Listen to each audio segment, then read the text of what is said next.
So reselling, which is a billion-dollar industry, is built on a couple of methodologies combined with just the advent of so many like reputable e-commerce platforms that created a global marketplace. And in addition to that, people's growing comfort with purchasing items that are pre-owned as well as online.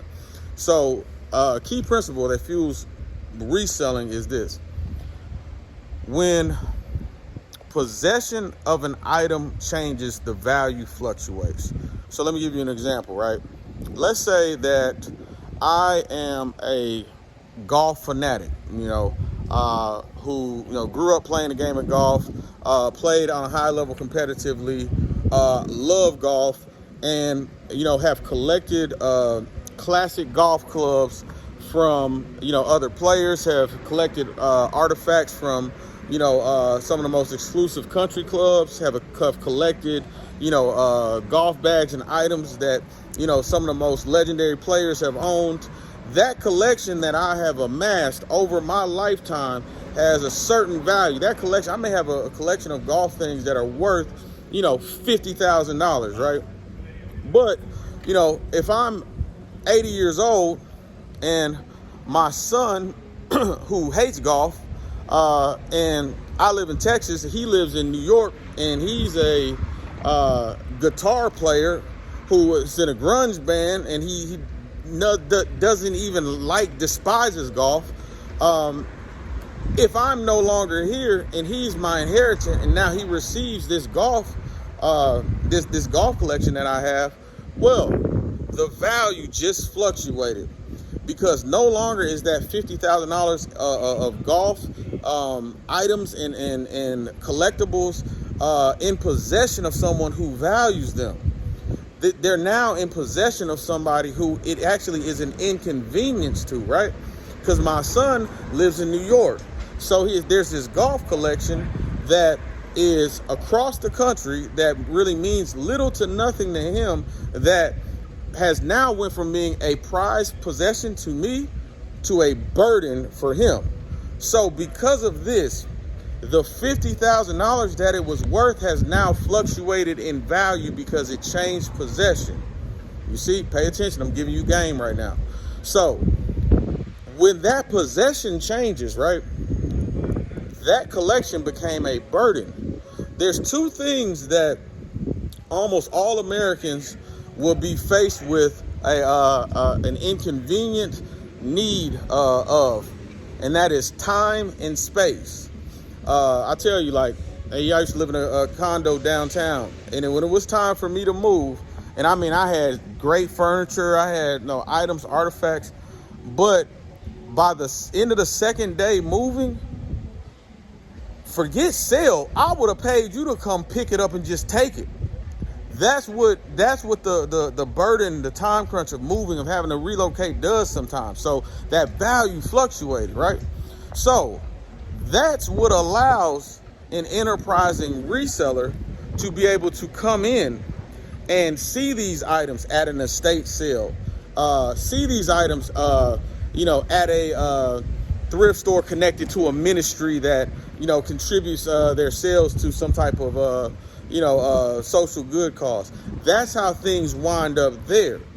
Once they wind up there, keep in mind that these are usually items that were donated. No longer is it 50,000. Now granted, most thrift stores are not in the business of necessarily selling in the way that an antique store is. Thrift stores are in the business of moving product. Goodwill is in the business of moving product. So they're going to price that at a price that moves. And because they have a need as well to move it, now the thrifty reseller can come in and get these items at a heavily discounted price. Get that $50,000 collection at $5,000. Get that $100 club at $20. And which brings me to another key vital point when it comes to reselling, and that is buying for resellers. Also, the technical term in the business is sourcing, right? A lot of times friends of mine will have items that they want to get rid of, and they'll ask me, hey man, I know you sell stuff, man. I'll sell this to you. What would you pay for it? And my response is almost always the same, which is like, I don't even want to offend you by telling you what I would pay for it. Because, a lot of people think reselling is, hey, I'm going to go to Ross, I'm going to get some shoes for $30 that are normally priced for $66, and then I'm going to sell them for $66. No, that's not how it works.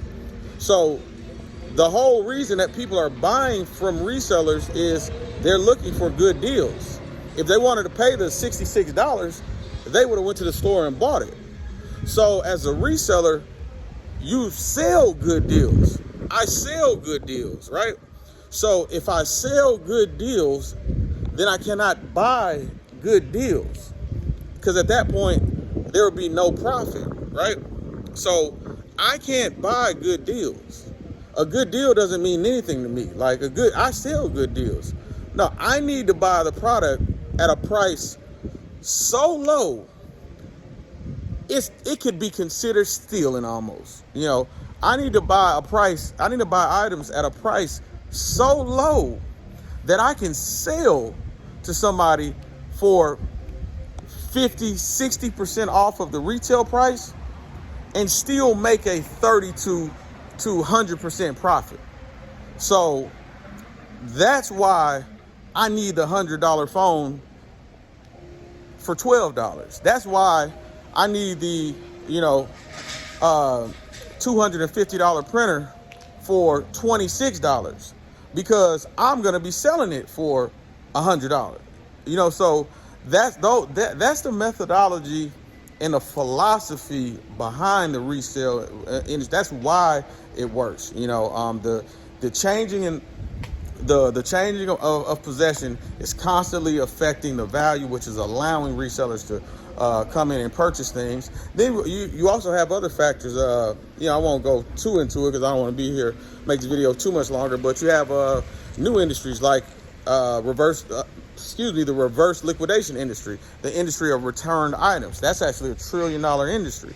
So you have certain items and certain regulations that say that if this item leaves the shelf, no matter what happened, it cannot be put back on the shelf and resold. So it's more expensive for a lot of stores like your Walmarts, Targets, even some Amazon items. It's more expensive for them to actually restore the item than for them to just liquidate it for pennies on the dollar. Hence the popping up of all of these liquidation stores.